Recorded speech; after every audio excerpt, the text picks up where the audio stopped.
Dear ladies and gentlemen, judging from the number of cameras and microphones, you can understand what we were going to talk about. One of the most widespread topics in Ukraine now is about Nadia Savchenko, Ukrainian pilot who is now in the jail in Voronezh. We will talk to a lawyer who has organized help, and also with her mother and sister, about what they heard from the consul. And we will also talk to Mr. Brzezinets, an MP who tried to go to Nadia, but he wasn't able to do this. Why? We will talk about this with our guests. So the floor is yours. Good afternoon. Thank you for the opportunity to talk here. Our foundation, together with the Ministry for Foreign Affairs, has organized a mission to monitor the state of Nadia Savchenko, and Ukrainian and Polish MPs are members of this mission. The names of Ukrainian and Polish MPs, also Ukrainian human rights activists, have joined this mission, and there's also the representative of the Office of the Ombudsman. Today they arrived to the city of Voronezh. They had an opportunity to talk to a Ukrainian consul and to the lawyer, so I can tell you that through one of the members of the mission, through Oksana Prodan MP, the letters from Nadia's mama and the president were passed on to Nadia. She also wrote letters in response, and they will be brought here. Nadia also prepared and passed through the consul an open letter to Russian Federation's ombudsman, where she described the facts of illegal behavior towards her. She was detained on the territory of Ukraine on the 17th of June. Then she was illegally relocated to the territory of Russia with a sack on her head. Almost a week she was detained at a motel in Russian territory, and she wasn't allowed any contact with outside world.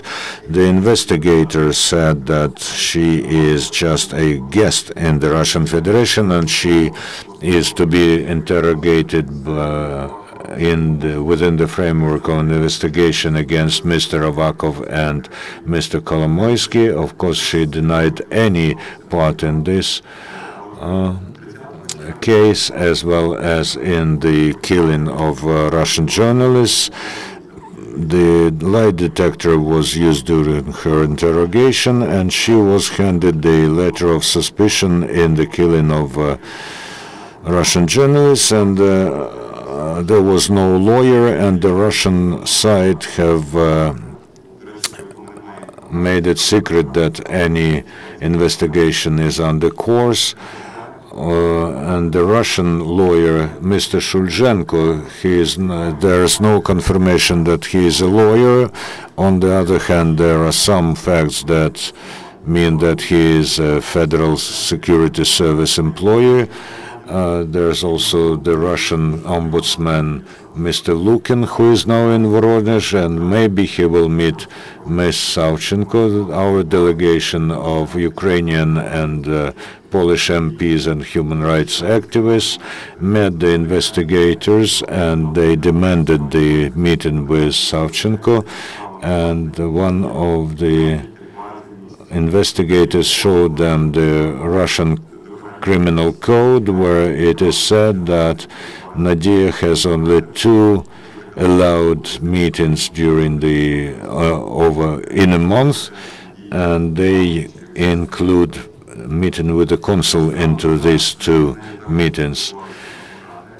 At the moment, our lawyers have already talked to her, and there's a statement on her kidnapping according to the Russian legislation. Nadia Savchenko rejected the service of lawyer Shulzhenko, who was offered her from the side of Russian Federation, and they also appeal against the resolution of her detainment.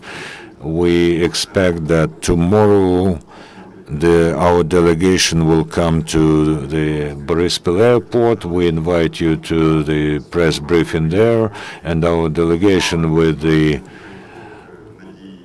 banners of Ukraine and Poland made a small action in support of Nadia next to the jail, but the security told them that they cannot do this closer than 30 meters to the jail, and there will be a meeting of our delegation with diplomats in Moscow.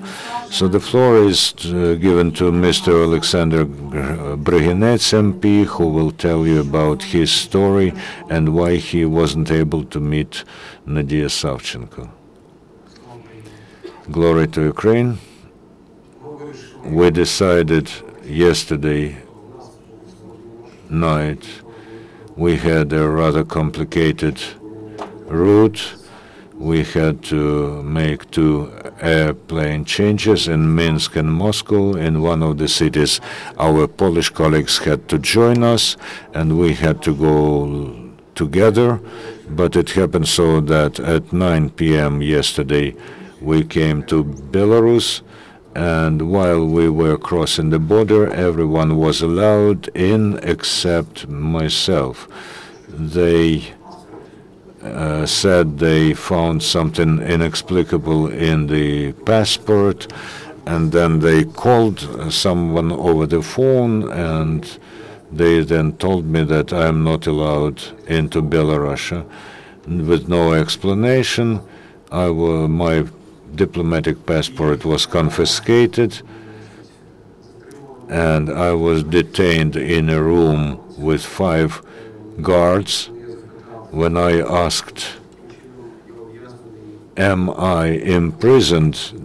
Can't I move? No, you are not imprisoned, but you cannot leave the room, I was told. When I tried to leave the room, those 5 police bodyguards blocked my way and said, we won't allow you anywhere. So this is the situation, and I would break the story into 2.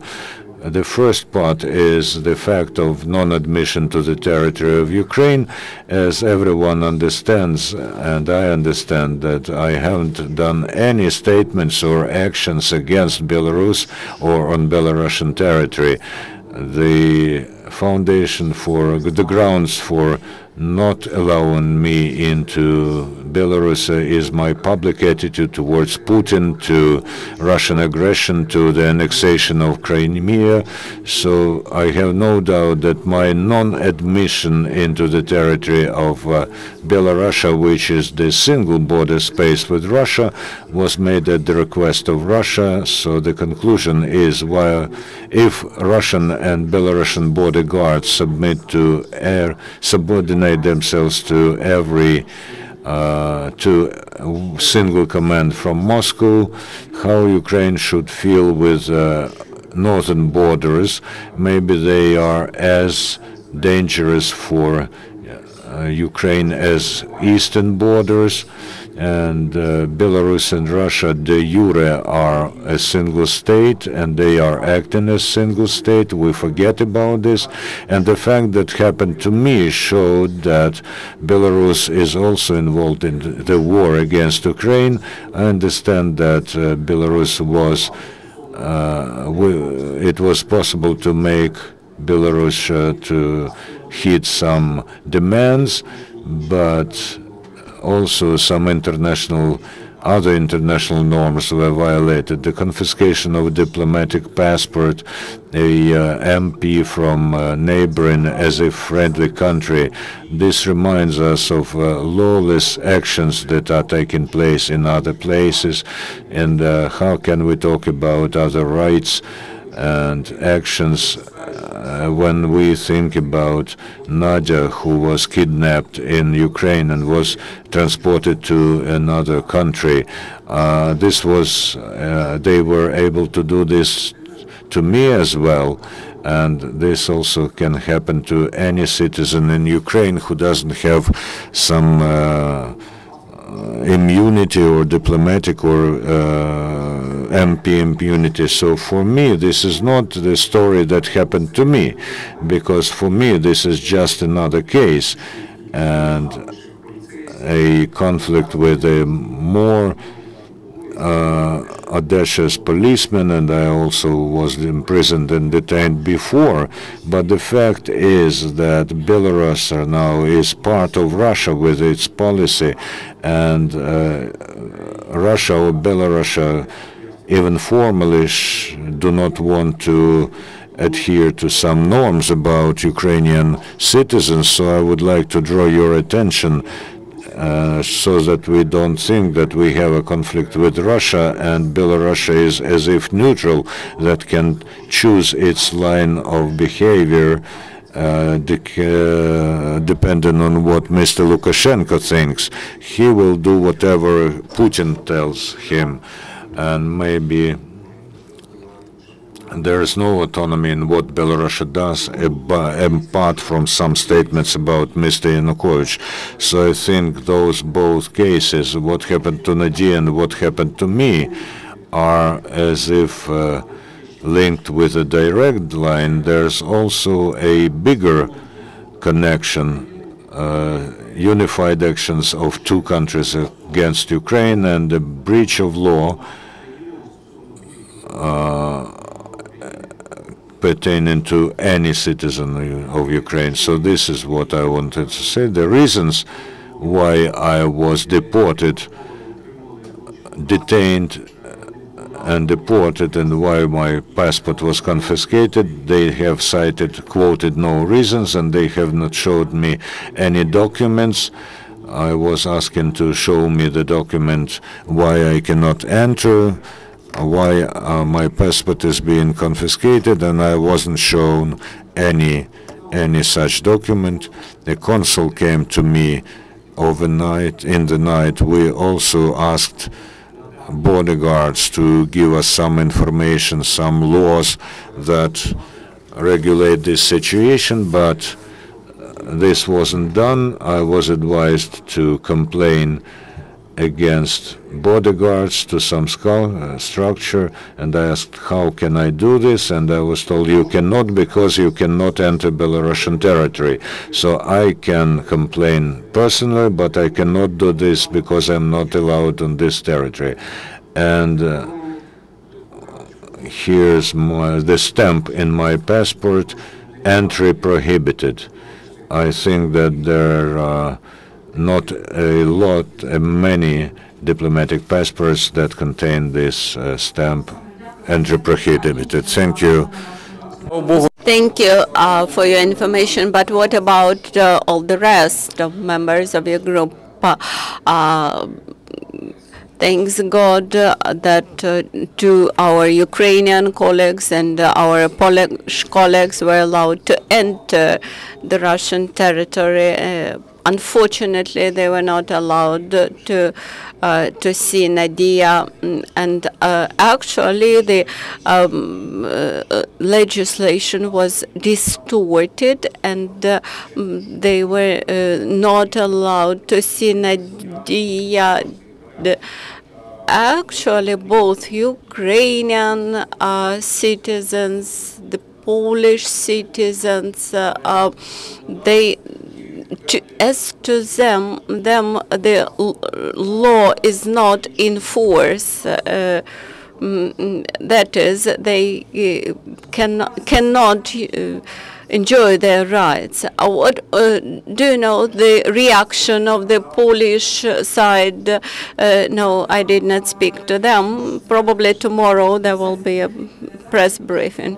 Now I would like to give the floor to Ms. Maria Savchenko and Vira Savchenko.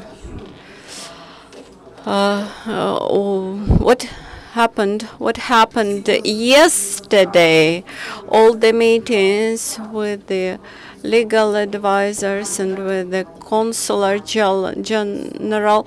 Probably you know what happened. She made no confessions, and she was forcibly transported to Russia. One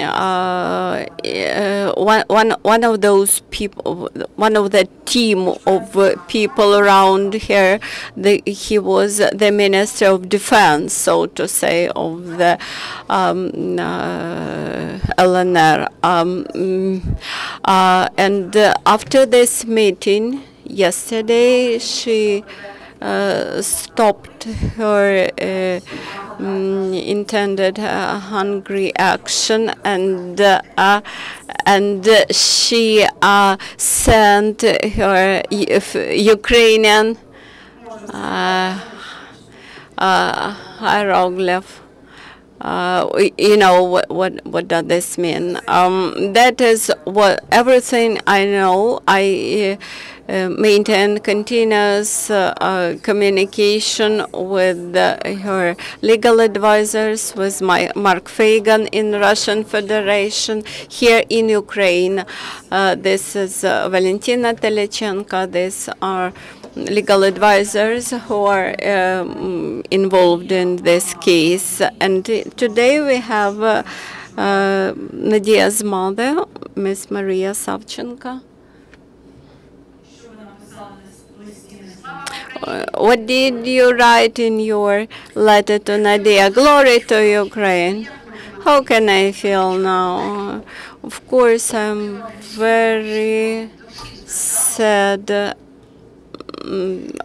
and I approached to many people. I wrote to the president, and today I would like to express my gratitude to all those people who are involved into this case. And I keep thinking why they did not want to change her for other prisoners during that week when she stayed in Lugansk. And I come to conclusion that probably somebody got some dividends because of her transportation. I've received a call from Russian journalists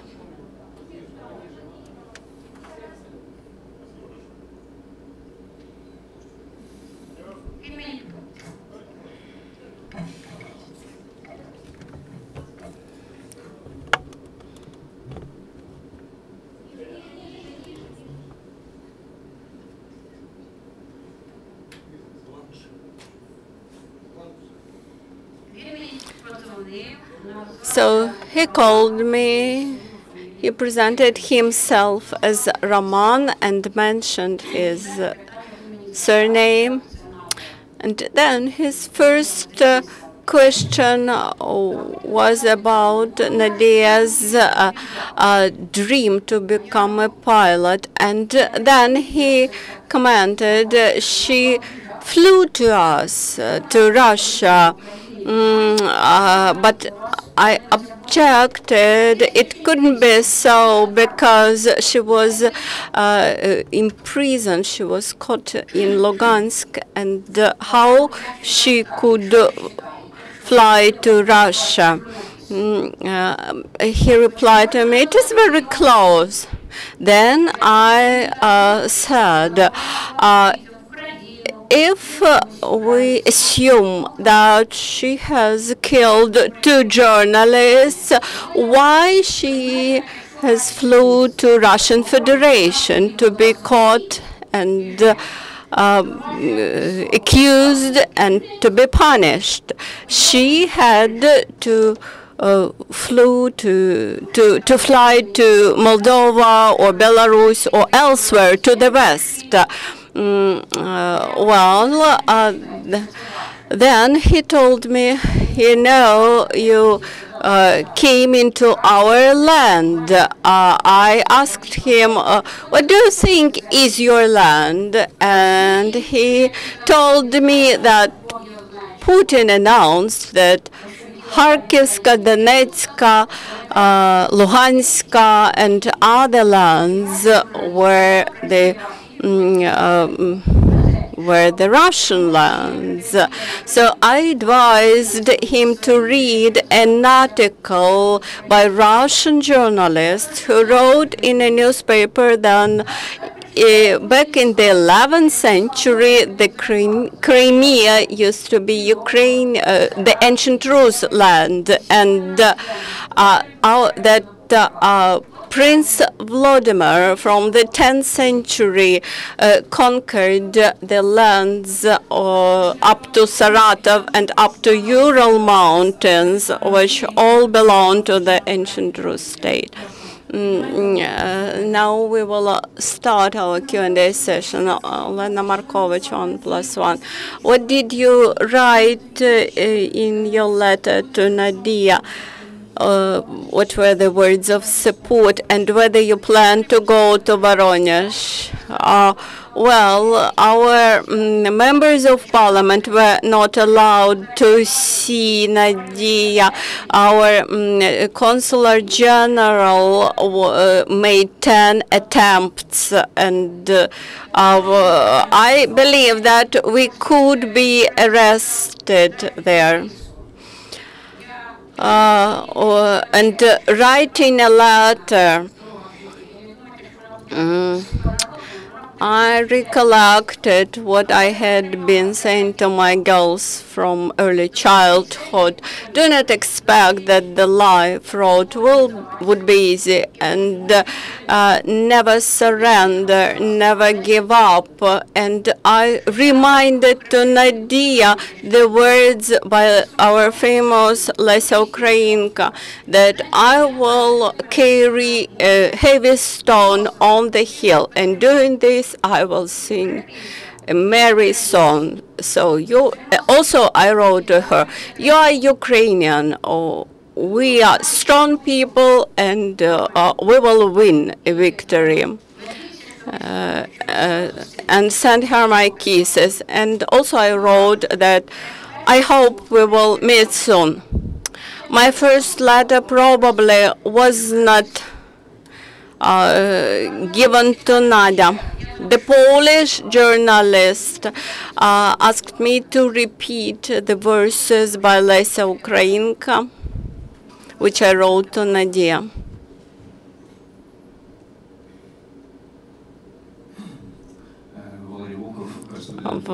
Lady Volkov, Vinnytsia.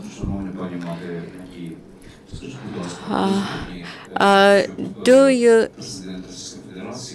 agree, or will you agree,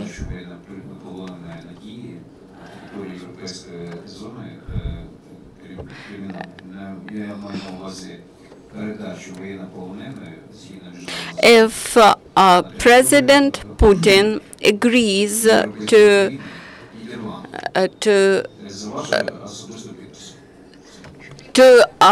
send Nadia as a military prisoner to the Netherlands? I don't understand. This is a conspirology. Whether Putin agrees to give Nadia to Ukraine, why the Netherlands? We have a Q&A session. So my question to Andriy will be, what will be the next actions, next steps by your foundation in this case? Whether Ukrainian legal advisor will meet with Nadia again. Today, Mike Fagan, Russian legal counselor, met with Nadia, and Nikolai Polozov met with Nadia. So 3 steps were made. So first of all, she submitted official statement that she was caught and that this is a crime, and that she was illegally moved. There is an official complaint made that she was illegally transported to Russia. And the third request made by Nadia was that she rejected from Russian official legal advisor Savchenko, who was appointed to be her legal advisor. What next we plan to do? We understand that there is no justice in Russia, and our biggest concern will be to make life easier for Nadia in everyday life. And also we will keep an eye on the Oleg Sentsov case and on other Ukrainian prisoners in Russia, and we will attract attention of Western journalists to this case. My name is Yan. Newspaper Yomiuri Shimbun. My question is about your appeal to the international community. Do you think the acceptance by the international community of your words is enough? What do you want to appeal to the international community right now? How is the reaction of the US, EU, and other countries, including my country, Japan? I think that this question is more to Alexander Brynyanets about the reaction of international community and different countries to what is happening around Nadia Savchenko. It is too early to speak about the full scope of this reaction because of this response, because every fact that we make public has a certain portent. Until we met the consul, where we're talking about the kidnapping of Nadia as a main theory, because we didn't have proof apart from Nadia's words. But now we see the testimony of Nadia. There are proofs. She names places and people and figures. So I think that the information and the result of the letters that were today will form the response from international community and different countries, and the solution of this problem should be sought not in Russian courts but in the international law, when civilized countries of the European Union and other countries will demand that she is returned to the territory of Ukraine, because she should not be transferred as the prisoner of war, because Russia does not recognize that it wages war against us. This should be about kidnapping. The Russian police should recognize that the person they now detain was kidnapped, and the persons who kidnapped her should be punished, and she should be returned to Ukraine's territory. I think that this is the correct legal way, and I think that European countries will demand this sort of action, because the recognition of her as a prisoner of war is just half of the case, because we are talking now about the kidnapping by terrorists who kidnapped her in the interests of the third party, and they have violated the law, and they should be punished, including Russia. I mean, Russia should punish them as well. I know that especially after the meeting with the consul, I talked to people I know in the political class of many countries. They are very, very indignant, and I can tell you who will be first, but it cannot but happen. And these days, after open letters, after meeting with the consul, will lead to the boom of such statements and appeals. Do you remember how this was about the observers of the OSCE when they first tried to understand the circumstances, and then they did not know what was the ground for requirement, for demands. Yes, someone can talk about prisoner of war, but legally Russia has not seized her during combat action. From the legal point of view, she was kidnapped by terrorists, and maybe she was even sold or transferred for some reason. We can find a lot of explanations, but the person was really kidnapped from the territory of another state, and she should be brought back to the territory. Russia is not right from every aspect of the case. If Russia declared a war to on us, then they, of course, would be able to take our servicemen prisoner, but this is not the case, and Russia is not right. And the Constitutional Court asked her, and the lawyer told me so. They were asking why Savchenko appeared on the territory of Russia when she was engaged in combat actions in Ukraine. It seems that you know the international law better than any lawyer. I was just interested in this. I read some books. My last question is to Mr. Brzezinski. Your next steps as the People's Deputy MP. I think that we will be drafting statements and appeals to all the countries of the world so that they respond to what's happening. We can cooperate with public initiatives, and not only the country's response is important, but also of the public of all the countries. So the joining of efforts of public and politicians and diplomats is very important, because there's a lot of questions where the discussion is. Someone is talking what is the interest of this or that Russian language person and where they want to live in Siberia or in Donetsk. But when we are talking about Nadia, there's not a part of illusion about any chance of Russia to prove their correctness. The situation is very evident, and I think that this is one of Stalingrad battles that the fascists have lost in their times. So the situation with Nadia is the Stalingrad battle which they joined, but they cannot win. And probably this is to Andriy. The parliament has approved of the resolution where they appealed to Russia to free Nadia Savchenko. Well, the European Parliament, yes, this can help. This helped in the cases of politically motivated imprisonments in other countries, for instance, in Kazakhstan, about the well-known journalist Igor Venavsky.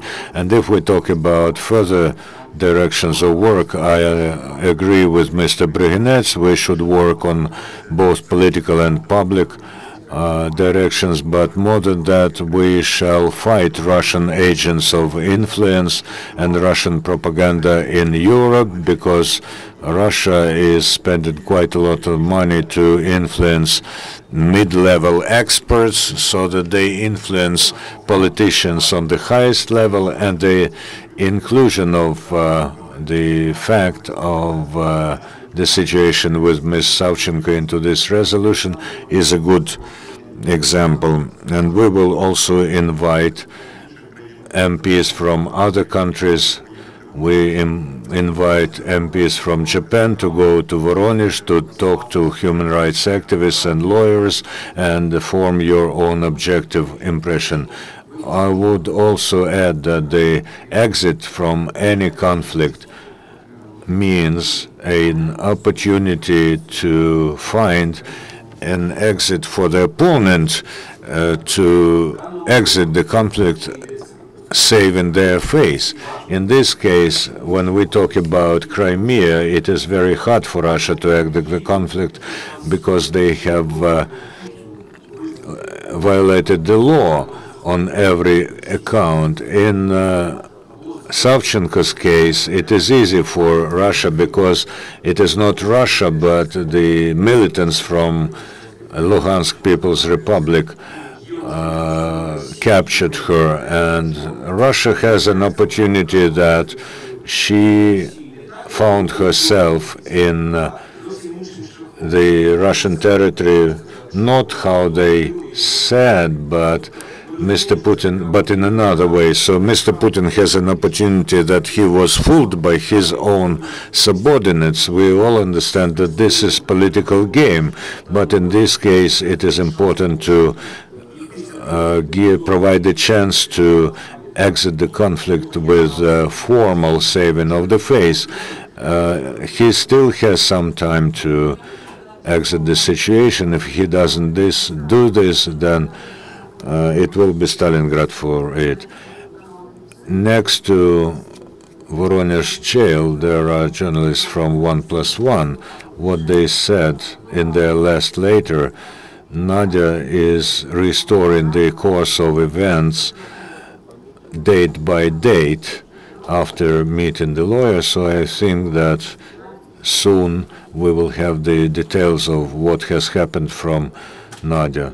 And you know what the Russian journalist asked me? He said, "You Ukrainians do want to join Russia." And I told him, those who wanted went there, but the majority wage war against the Russian leadership because you are trying to enforce, you are trying to force us to join you, but do not forget the times when you were killing us with famine. Told him about prisons and camps in Siberia and Kolyma. I enlightened him as if he doesn't know. Ukrainians are a new nation, but it's been there for several generations, and you have manifested yourself to your full nature, so you would not bend us. Thank you very much for how you brought up your daughter, whom the entire Ukraine is now proud of. Thank you very much.